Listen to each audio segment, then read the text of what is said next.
اعوذ باللہ السمیع العلیم من الشیطان الرجیم بسم اللہ الرحمن الرحیم فلما قضى موسى الأجل وسار بأهله آنس من جانب الطور نارا قال لأهلهم كثوا إني آنست نارا لعلي آتيكم منها بخبر أو جذبة من النار لعلكم تصطلون فلما أتاها نودي من شاطئ الوادي الأيمن في البقعة المباركة من الشجرة أن يا موسى إني أنا الله رب العالمين وأن ألق عصاك فلما رآها تهتز كأنها جان ولا مدبرا ولم يعقب يا موسى أقبل ولا تخف إنك من الآمنين اسلك يدك في جيبك تخرج بيضاء من غير سوء واضمم إليك جناحك من الرهب فذلك برهانان من ربك إلى فرعون وملئه إنهم كانوا قوما فاسقين قال رب إني قتلت منهم نفسا فأخاف أن يقتلون وأخي هارون هو أفصح مني لسانا فأرسله معي رد أن يصدقني إني أخاف أن يكذبون قال سنشد عضدك بأخيك ونجعل لكما سلطانا فلا يصلون إليكما بآياتنا أنتما ومن اتبعكما الغالبون۔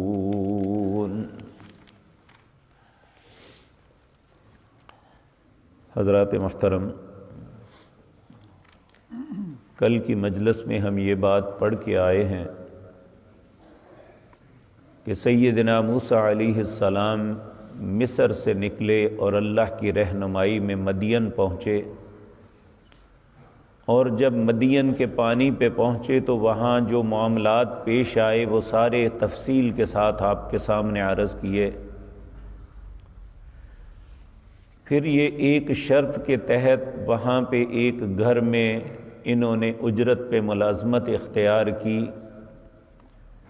کہ وہ اگر 8 سال تک مکمل کریں گے تو وہ شخصیت جن کے پاس یہ تھے وہ اپنی بیٹی کا نکاح ان کے ساتھ کر دیں گے۔ تو اگر 10 سال کریں تو بہت اچھی بات ہے، تو 10 سال تک سیدنا موسیٰ علیہ السلام وہاں رہے۔ جب یہ مدت پوری ہو گئی تو اللہ فرماتے ہیں فلما قضا موسیٰ الاجل، جب موسیٰ علیہ السلام نے معاہدے کے تحت اپنی مدت کو پورا کیا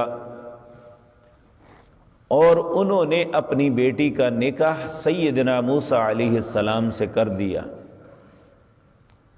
اب ایک مرتبہ پھر ماں باپ کی، بہن بھائیوں کی یاد ستائی، اپنے وطن کی یاد ستائی، تو اپنی بیوی کو لے کے واپس چل پڑے۔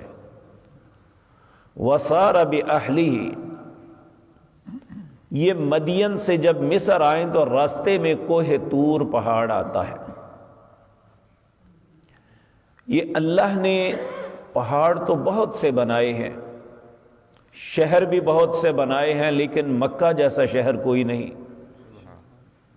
پہاڑ بھی بہت بنائے لیکن کوہ طور جیسا پہاڑ کوئی نہیں۔ اللہ رب العزت نے یہ وہ مقام ہے، جس طرح نبی کریم صلی اللہ علیہ وسلم کو جس پہاڑ پہ وحی پہلی نازل ہوئی تھی اسے جبل نور کہتے ہیں، جس کے اوپر غار حرا ہے۔ تو اسی طرح موسیٰ علیہ السلام کو جب نبوت ملی تو کوہ طور پہ ملی تھی، تو اچانک یہ معاملہ سارا ہوا۔ یہ مماثلت ہے نبی کریم صلی اللہ علیہ وسلم اور سیدنا موسیٰ علیہ السلام کے درمیان۔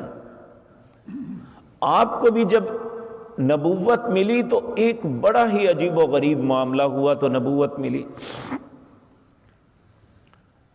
ابھی چند دن کے پہلے ہمارے اسی پاکستان کے ایک شخص جو اپنے آپ کو حقیقتاً یہ پاگل اور منافق ہیں، جو اپنے آپ کو دانشور سمجھتے ہیں، اس نے ایک نیا شوشہ چھوڑا کہ بتائیں جی جو پہلی وحی آئی تھی اس کا راوی کون تھا؟ عقل کے اندھے اس کا راوی سیدہ خدیجہ تھی، جن کو آ کے رسول اللہ صلی اللہ علیہ وسلم نے ساری بات بتائی تھی، لیکن ایک عام آدمی اس کے لیے یہ ایسی باتیں ہوتی ہیں کہ وہ کنفیوز ہو جاتا ہے کہ یہ سب کچھ کیا ہے۔ اسلام سے لوگوں کو متزلزل کرنے کے لیے ابلیس نے اپنی بہت سی اولاد چھوڑی ہوئی ہے، وہ انسانوں میں بھی ہے اور جنوں میں بھی۔ اس لیے جب اسلام کے معاملے میں کوئی متزلزل کرنے کی کوشش کرے تو فوراً تحقیق کرو، فوراً ہر بندے کی بات کو نہ مان لیا کرو کہ جو شخص یہ کہہ رہا ہے اس کی حقیقت کے ساتھ کیا تعلق ہے۔ تو روایت کرنے والی سیدہ خدیجہ تھی، جن کے ساتھ سارا مکالمہ ہوا۔ نبی کریم نے آ کے سارا واقعہ بتایا کہ میرے ساتھ حرا میں یہ ہوا۔ اسی طرح موسیٰ علیہ السلام کا معاملہ اللہ قرآن میں بیان کر رہا ہے۔ تو اللہ رب العزت فرماتے ہیں وہ وَسَارَ بِأَهْلِهِ، وہ اپنی بیوی کو لے کے اپنے وطن واپس لوٹنے کے لیے چلے۔ آنَسَ مِنْ جَانِبِ الطُّورِ نَارًا، انہوں نے طور کی ایک جانب آگ کو یعنی روشنی دیکھی۔ قَالَ لِأَهْلِهِ، اپنی بیوی کو کہنے لگے امکثوا، تم یہاں ٹھہرو، انی آنست نارا لعلی آتیکم منہا بخبر، میں نے آگ دیکھی ہے ایک، میں یا تو وہاں سے کوئی خبر لے کے آتا ہوں کہ ہم صحیح رستے پہ ہیں یا ہمارا رستہ کدھر ہے، او جذبۃ من النار لعلکم تصطلون، یا سردی کا موسم ہے ٹھٹھر رہے ہیں، میں وہاں سے کچھ انگارے لے آتا ہوں تاکہ تم انہیں تاپ لو، اپنے جسم کو گرم کر لو۔ فلما اتاہا، جب موسیٰ علیہ السلام اپنی زوجہ محترمہ کو وہاں ٹھہرا کے خود وہاں گئے جہاں وہ آگ نظر آ رہی تھی، نودیا، آپ کو پکارا گیا، ندا دی گئی، من شاطئ الوادی الایمنی، وادی کے دائیں جانب، فی البقعۃ المبارکۃ من الشجرۃ، ایک بابرکت درخت سے، جو بقعہ کہتے ہیں چمک رہا تھا، بقعۃ مبارکۃ من الشجرۃ ان یا موسیٰ، ندا کیا آئی، اے موسیٰ انی انا اللہ رب العالمین، میں تیرا رب ہوں جو دونوں جہانوں کا رب ہے۔ اب یہاں جب بات ہوتی ہے نا، فوراً اپنے ذہن کے اندر انسان سکیچ بنانا شروع کر دیتا ہے کہ اللہ درخت تھا۔ میرے عزیز بھائیو، یہ ایک نشانی تھی، جس طرح کعبۃ اللہ اللہ کا گھر ہے، اس نے تعین کیا ہے کہ ادھر نماز پڑھو گے تو ایسے ہی ہے جیسے میری طرف کی ہے، حالانکہ وہاں اللہ نہیں ہے، اللہ عرش پہ ہیں۔ اسی طرح اللہ رب العزت کا سکیچ نہیں بنایا جا سکتا کہ ایسا ہو گیا، جس طرح یہ میرا ہاتھ ہے، یہ سکیچ بن جاتا ہے کہ اس طرح کا ہاتھ ہوگا، کسی کی لمبی انگلیاں ہیں، کسی کی چھوٹی ہیں، لیکن ہاتھ ایک جیسا ہی ہے۔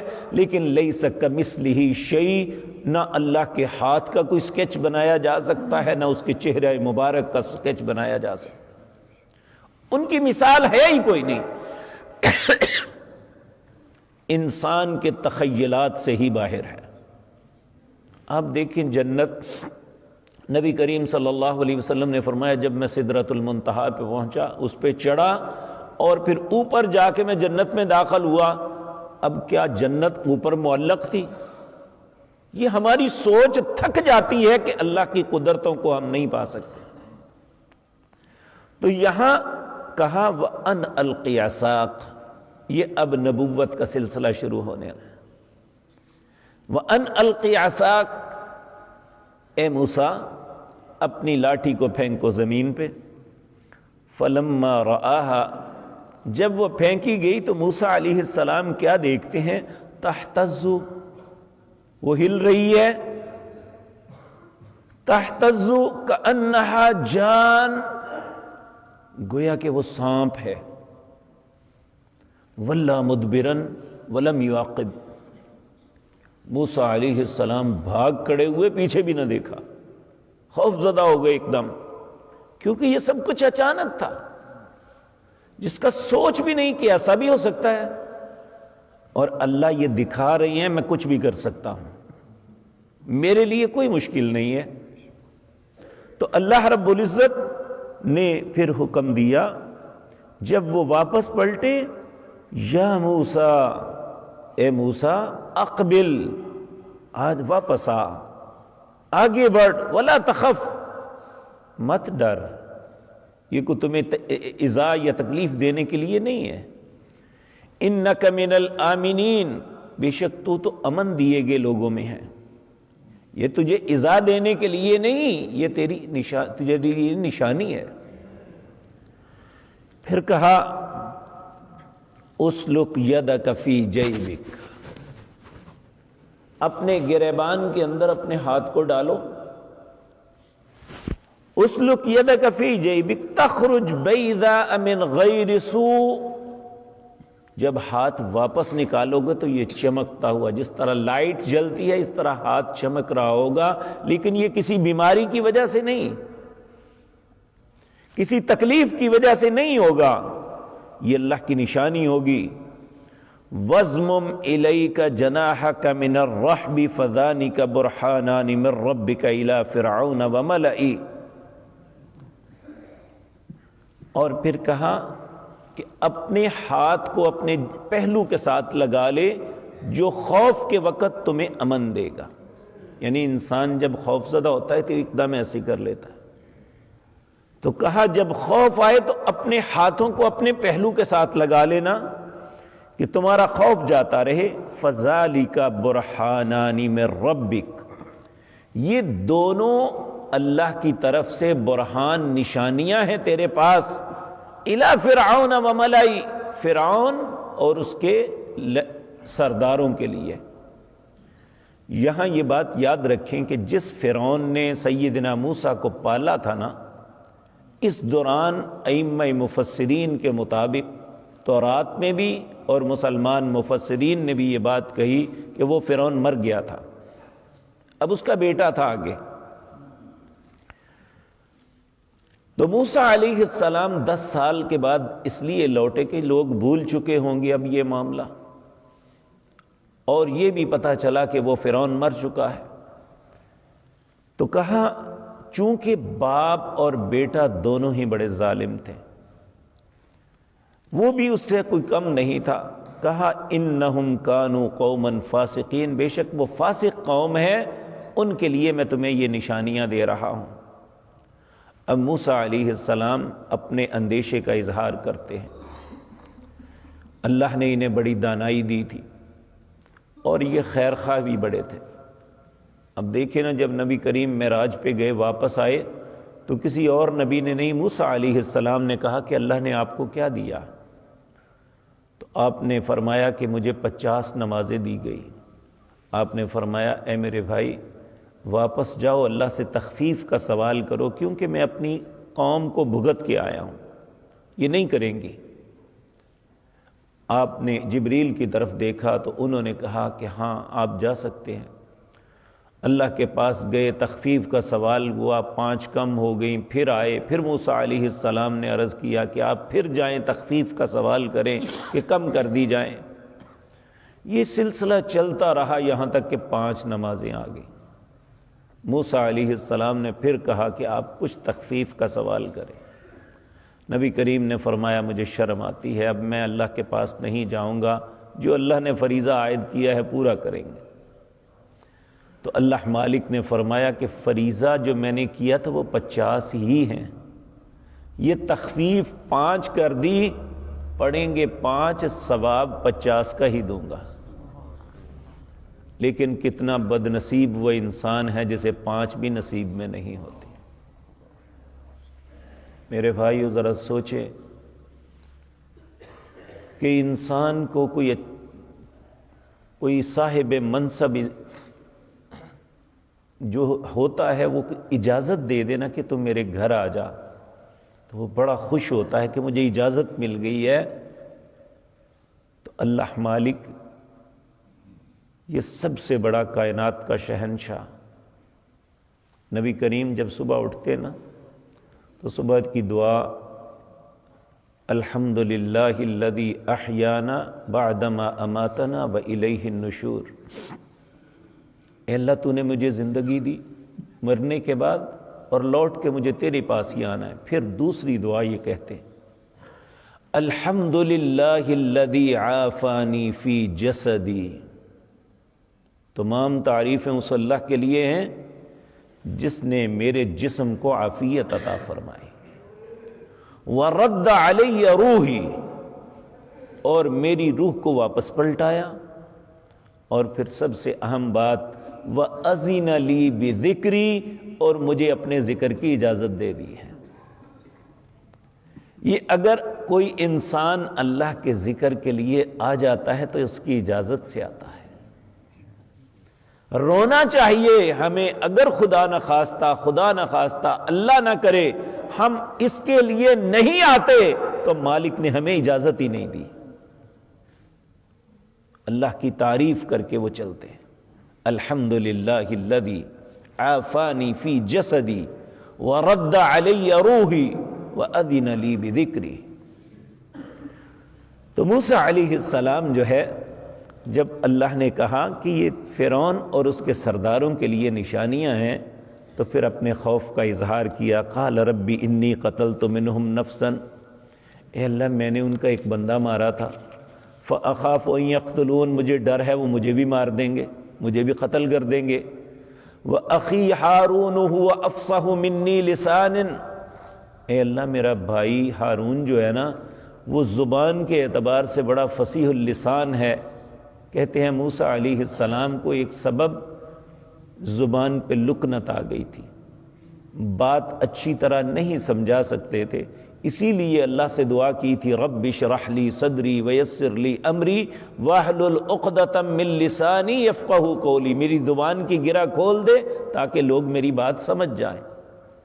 تو کہا میرا بھائی افصح منی لسانا، زبان کے اعتبار سے مجھ سے زیادہ فصیح ہے، فارسلہ معی رد، کہ اسے میرے ساتھ کر دے، یصدقنی، وہ میری تصدیق کرے، انی اخاف ان یکذبون، مجھے ڈر ہے وہ مجھے جھٹلا دیں گے کہ تم اللہ کے نبی نہیں ہو۔ تو اللہ رب العزت فرماتے ہیں قال سنشد عضدک باخیک، میں تیرے بھائی کے ساتھ تیرے قوت اور طاقت تیرا بازو بناؤں گا، ونجعل لکما سلطانا فلا یصلون الیکما، موسیٰ گھبرانا نہیں، وہ تجھ پہ غلبہ نہیں پا سکیں گے، فلا یصلون الیکما، تم دونوں کے قریب بھی نہیں پٹک سکیں گے، تیرا رب تیرا محافظ ہے۔ انتما ومن اتبعکم الغالبون، تم اور جو تیری اتباع کریں گے غالب وہی آئیں گے۔ تو یہ قاعدہ قانون ہے، جو حق پہ ہوتا ہے، جو انبیاء کا ساتھی ہوتا ہے، اللہ ہمیشہ غلبہ انہی کو عطا کرتے ہیں، یہ قاعدہ قانون ہے۔ اللہ ہمیں انبیاء کی اتباع، ان کے ساتھ دینے کی، ان کا مددگار بننے کی ہمیں توفیق عطا فرمائے۔ اقول قولی ھذا واستغفر اللہ لی ولکم۔